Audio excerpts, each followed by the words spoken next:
A gente vai falar de pandemia, que a pandemia ainda não acabou, apesar de algumas pessoas já acharem que já terminou, mas não acabou não. A gente vai falar agora sobre esse assunto com a Lúcia Souto, médica sanitarista, pesquisadora da Fiocruz e presidenta do Centro Brasileiro de Estudos da Saúde, SEBS. Oi, Lúcia, bom dia, seja bem-vinda. Bom dia, Marilu, bom estar aqui de novo com você, com todos que estão nos ouvindo nesse momento, nessa manhã de segunda-feira, né?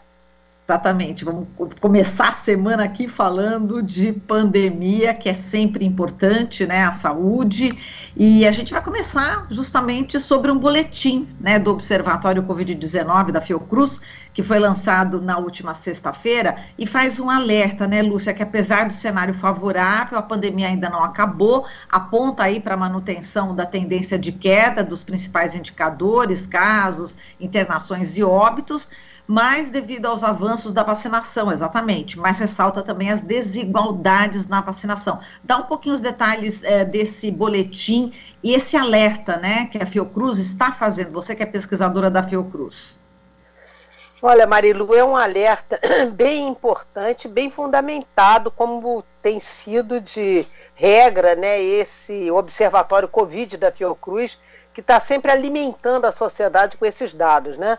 Eu acho que a principal mensagem que eles trazem, né, que é a informação, né, que traz esse boletim, é essa questão. Primeiro, a pandemia não acabou, embora realmente a gente esteja no momento de um controle da pandemia no Brasil, mas mostra a desigualdade da vacinação no Brasil.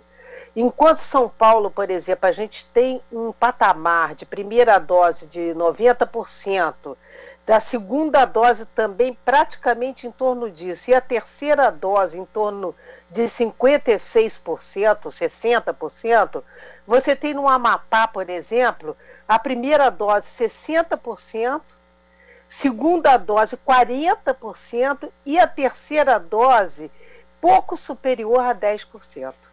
Quer dizer, então isso mostra que há estados brasileiros, eles pegaram esses dois, tem outros ali, mas só para não ficar mais extensa, né? Mas mostra que os futuros cenários que a gente vai ter de controle da pandemia, eles vão depender da população não considerar falsamente que houve o fim da pandemia.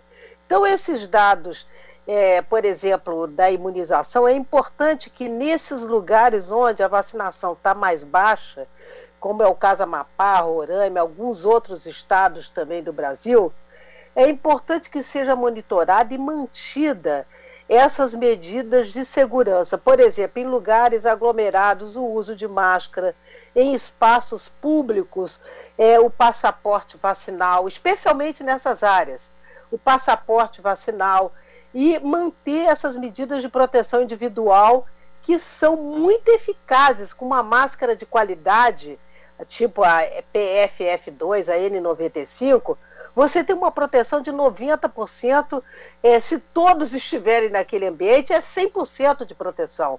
Então, até para evitar problemas como, por exemplo, novas variantes da Covid, você tem que impedir a circulação do vírus. Para impedir a circulação do vírus, não adianta você imaginar que o país, por exemplo, os estados que estão com patamar de vacina muito importante. Aliás, graças ao SUS, graças à consciência da população brasileira, que resolveu optar por se vacinar, mas a gente já começa a assistir uma diminuição da tendência, uma tendência de diminuição da velocidade de imunização da população brasileira. Isso preocupa, porque o governo tem que assegurar que seja mantido, porque nós sabemos que, mesmo com as duas doses, depois de um determinado tempo, provavelmente 6 meses, começa a cair a imunidade conferida pela vacina. Então é importante a terceira dose para outro grupo populacional de risco, mais idosos, importante a quarta dose. Quer dizer, então, essa situação de alerta, e quando o governo suspendeu, né, essa emergência sanitária de interesse nacional, isso tem uma repercussão exatamente nisso. Como é que você vai prover vacinas para a população o ritmo deste provimento para a população. Então, há uma cautela necessária que é fundamental, porque, claro, todo mundo está cansado da pandemia, todo mundo feliz, e todos nós estamos felizes mesmo pelo controle da pandemia. No momento, estamos numa situação relativamente confortável, mas para mantê-la é necessário manter esse alerta que o boletim do Observatório da Fiocruz coloca com muitas informações bem objetivas, né? Com o número de casos, o patamar de vacinação nos vários lugares, quer dizer, trazendo essa informação de que é importante, por exemplo, enfrentar essas desigualdades regionais, que não está sendo trabalhada devidamente. E Lúcia, falando em variantes, né, a gente teve aí um estudo apontando uma alta probabilidade de surgirem novas variantes mais perigosas da Covid-19 nos próximos meses. É a conclusão aí de um estudo feito por pesquisadores do Instituto de Ciências Biomédicas da USP, em parceria com o Instituto de Química também da Universidade de São Paulo e o Hospital Sírio-Libanês, lembrando sempre com o apoio da FAPESP, né? Eles revisaram mais de 150 artigos, né, e constataram que o vírus tem se tornado mais inteligente, né, resistente ao sistema imune e também com maior potencial de transmissão. Esse estudo foi publicado na revista Viruses. Como é que você vê essa conclusão, né? A gente, quando viu esse estudo na semana passada, a gente precisa trazer a Lúcia logo para falar sobre, enfim, essa probabilidade de novas variantes mais perigosas. Como é que você viu, como é que você recebeu essa notícia e tem a ver exatamente com todos os cuidados que você acabou de falar, não é, Lúcia? Eu acho que é exatamente essa probabilidade, óbvio que ela está no cenário, essa probabilidade de variantes que fujam da imunidade dada pelas vacinas atuais disponíveis, né? E por isso também, tanto a OMS quanto os Estados Unidos já colocaram que não é momento de decretar o fim da pandemia a nível global, inclusive para todo mundo. Então é um alerta importante, porque essas variantes mais perigosas, como o estudo acha e considera em cima de uma revisão muito rigorosa que eles fizeram, né, de uma variante que possa ser mais transmissível, que possa ser mais agressiva e que fuja, isso que é o maior problema, né? Porque ela vai se transformando, o vírus se transforma, né? E vai se adaptando para poder sobreviver, que também fuja da imunidade conferida pelas vacinas. Então é um alerta importante. Para isso ser evitado, é importante medidas de controle da circulação do vírus, que são essas medidas que a gente vem apregoando desde o início da pandemia. Nesse momento, por exemplo, esse cenário descrito pelo Observatório Covid da Fiocruz, que mostra essa desigualdade das vacinas, as pessoas não imunizadas, elas não estão protegidas. A gente sabe que a vacina não protege contra a doença.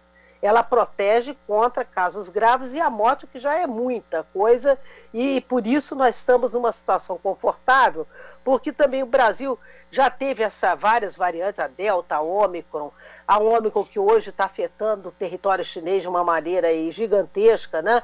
Mas essa quantidade de vacinas, de adesão à vacina do povo brasileiro, somada com essa infecção que também circulou velozmente, no caso da Ômicron, nos dá essa proteção momentânea, digamos assim.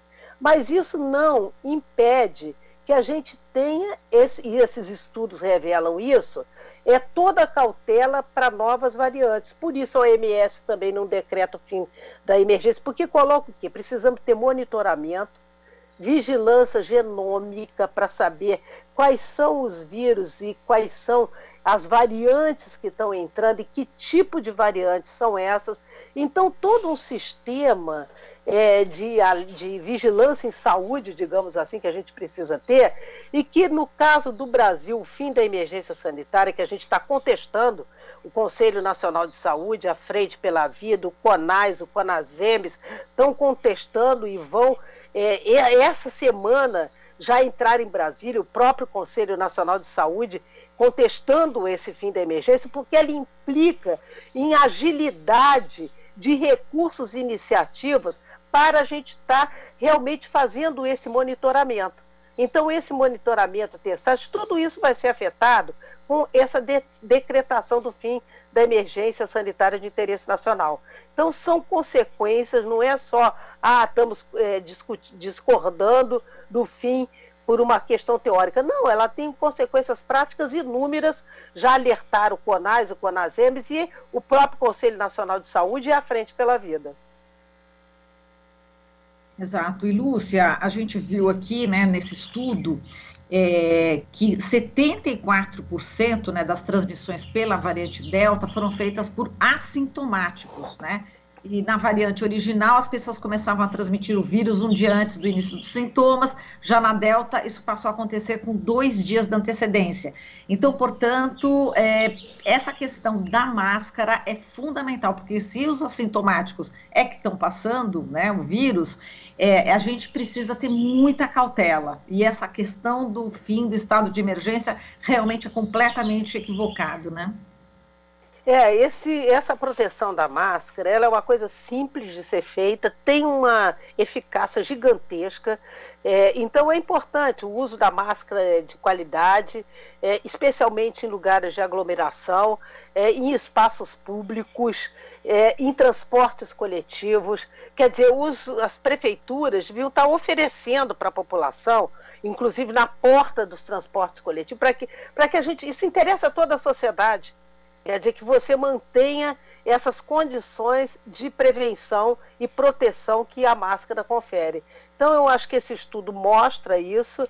Essa questão dos assintomáticos, ela é uma coisa conhecida, né? O tempo inteiro na pandemia, os assintomáticos, porque a grande maioria das pessoas, ela vai ter realmente uma Covid assintomática, mas ela continua transmitindo. Então, são informações que reiteradas dão a dimensão da importância de manter essas medidas de proteção individual e coletiva, para que a gente realmente diminua a possibilidade da circulação do vírus e, com essa diminuição da circulação, impeça que novas variantes ocorram. Aí também é uma questão global, porque a situação a nível mundial também, ela não está controlada, e a gente sabe que hoje a circulação no mundo é muito mais rápida, então esse alerta ele é absolutamente necessário. Vamos falar aqui do que está preocupante, né, Lúcia, a questão lá no Ceará em relação aí às crianças, né, mas por infecções respiratórias, né, o Ceará registrou uma média móvel de 213,9 crianças internadas em leitos de enfermaria, né, em decorrência dessas infecções, e o número, né, é resultado justamente da média de internações pediátricas registradas em 7 dias, e é a maior média desde o início da pandemia da Covid-19 em 2020. Então, temos aí um aumento aí exponencial nos casos graves de crianças internadas por bronquiolites e ainda asmáticos, né, e de pneumonias graves. E aí está preocupando bastante, né, os profissionais de medicina ali do Ceará. E, portanto, é importante também a vacina contra a gripe, não é isso, Lúcia, nesse momento, principalmente em relação às crianças e aos idosos? É muito importante a vacina contra a gripe, está muito baixa a adesão à vacina contra a gripe. Então, como também sarampo, que é uma outra coisa que dá uma síndrome respiratória importante, o sarampo também. Então, tudo isso são fatores que já estão mostrando na prática, né, as consequências de você diminuir a oferta de vacinas, de não ter campanha. É a primeira vez que o Brasil não tem campanha nenhuma de vacinação. Quer dizer, então isso repercute na não adesão, porque a população não está sabendo, não está bem informada, não está com essa informação disponível e também não está nem com as vacinas disponíveis, o que é mais grave. Então, esse tipo de situação, a gente precisa realmente, houve até o próprio Conselho Nacional de Saúde, junto com a OPAS, lançou há 2 semanas atrás uma campanha para estimular a vacinação, porque a gente está percebendo a gravidade dos casos de sarampo que estão vindo, das síndromes respiratórias agudas em crianças, como está mostrando essa situação do Ceará. Então, tudo isso tem uma maneira de você enfrentar. Primeiro, campanha para sensibilizar pais para essa vacinação infantil. E, ao mesmo tempo, você ter as vacinas disponíveis, o que está sendo refletido nessa lentidão de vacinação, tanto do sarampo. São situações muito objetivas, sabe, Marilu? Então, esse alerta que está mostrando a situação do Ceará, ele pode se espalhar, porque a gente está em crianças, realmente esses casos com bronquiolite são casos graves, e é importante a gente proteger todo mundo, as nossas crianças, com relação a esses efeitos da gripe, da síndrome respiratória aguda provocada pela influenza. Exato. Agora estava vendo um pouco mais aqui o estudo, né, que a gente estava falando dos casos graves que podem acontecer ainda, né, variantes mais graves, mais contagiosas, e uma das especialistas estava dizendo que, de repente, não só, né, as células pulmonares podem ser afetadas, né, como também as células neurológicas. Quer dizer, existe esse risco, esse estudo científico, né, que foi feito, enfim, a gente precisa realmente ficar bastante alerta em relação a isso, porque as complicações vão ser piores ainda do que a gente já está vendo, né, Lúcia? Porque a adaptação dos vírus, ela tem essa... Primeiro que aprendemos no processo da pandemia da Covid-19, que é uma doença sistêmica. O principal órgão que nós vimos atingido foi o pulmão, com as síndromes respiratórias agudas, que levou muitas pessoas a UTIs e necessidade de respiradores, mas a gente sabe que é uma doença sistêmica, atinge vários órgãos. E essas novas variantes, nada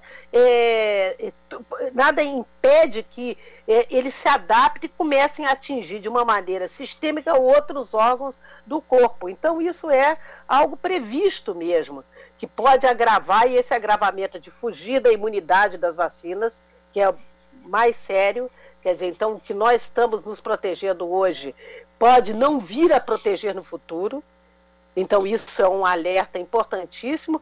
A transmissibilidade ser mais acelerada, como foi, de fato, a primeira variante tinha uma transmissibilidade de 1:2, a Delta já era 1:5, a Ômicron já foi 1:10. Quer dizer, então, se você tem uma variante que, para se adaptar, começa também a ter uma transmissibilidade maior e também maior agressividade. Então, tudo isso mostra, por razões assim bastante claras a nível tanto da OMS, dos Estados Unidos, e também aqui nós estamos alertando o Conselho Nacional, Frente pela Vida, CONAS, CONASEMS, que precisamos continuar alertas. E essa semana vai ser uma semana importante nessa direção da reversão dessa medida do governo de decretar o fim da emergência sanitária no Brasil. Exato, e tudo isso só para a gente concluir, né, que nosso tempo já está esgotando, Lúcia. A gente tem aí as eleições, né, em outubro, saúde é política, né, enfim, educação é política, tudo é política, e é importante que a gente fique atentos, né, enfim, porque em outubro está aí, a eleição está aí, essa pauta da saúde, pandemia tem que estar presente, né, Lúcia? Muito presente. Nós estamos há 5 meses da eleição, hoje é dia 2 de maio, a eleição é 3 de outubro, e nós estamos, os movimentos da área da saúde pública brasileira, estão organizando uma grande conferência popular dia 5 de agosto. Estamos já na construção dos comitês populares pró-conferência, com uma agenda de um documento preliminar, que será preliminar até o dia 5 de agosto, que é a data da conferência, né, com algumas diretrizes. Não é um programa de governo, mas são diretrizes. A primeira é saúde 100% pública, porque não admitimos essa questão, e a Private Senior mostrou isso, né, quando a saúde vira negócio, é uma situação que a vida fica secundária diante dos interesses do lucro de determinados lugares, né? A segunda é que o orçamento do Brasil, a saúde movimenta 9,6 por cento do produto interno bruto brasileiro. Mas esses recursos que movimentam a área da saúde, mais da metade estão direcionados para o setor privado, planos de saúde retirada do próprio bolso para comprar medicamento para isso. Quer dizer, então nós precisamos inverter essa questão, além de ter um financiamento sustentável, nós estamos propondo que o financiamento para a área da saúde ele não seja vinculado a um percentual do PIB, porque em momentos de crise a receita pode diminuir, mas não pode diminuir o volume de recursos para a saúde. Para isso, nós estamos já construindo uma outra proposta, que é uma proposta do financiamento ser em cima das necessidades de saúde da população. E sabemos que isso é possível, que é financiável e que tem todas as condições para isso. E a terceira questão é a carreira de Estado, né, outra diretriz, porque eu já coloquei a questão da saúde 100% público, diminuir a escalada da privatização, com proposta de reforma tributária e uma reforma no modelo, no padrão de financiamento da saúde, né, que permanece com essa atual proposta, não tem solução, né? E a questão também de considerar, como você muito bem pontuou, a saúde como um eixo estratégico de desenvolvimento. E isso nós vamos apresentar a todos os partidos, porque nós consideramos que a pandemia já mostrou, entendeu, que nós estamos assim num alerta sanitário global daqui para frente para várias outras situações que a gente pode vir a ter. Então é uma grande mobilização, sabe, Marilu? 2022 é o ano das nossas vidas, no sentido de reverter e fazer uma reconstrução do país, né? Devastado por uma situação de ausência de direitos, e a saúde é uma política pública estratégica nessa reconstrução.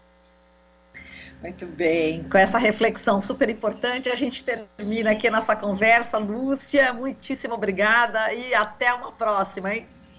Até a próxima, Marilu. Bom dia. Bom dia, beijo. Falamos aqui com a Lúcia Souto, médica sanitarista, pesquisadora da Fiocruz e presidenta do Centro Brasileiro de Estudos da Saúde, CEBS.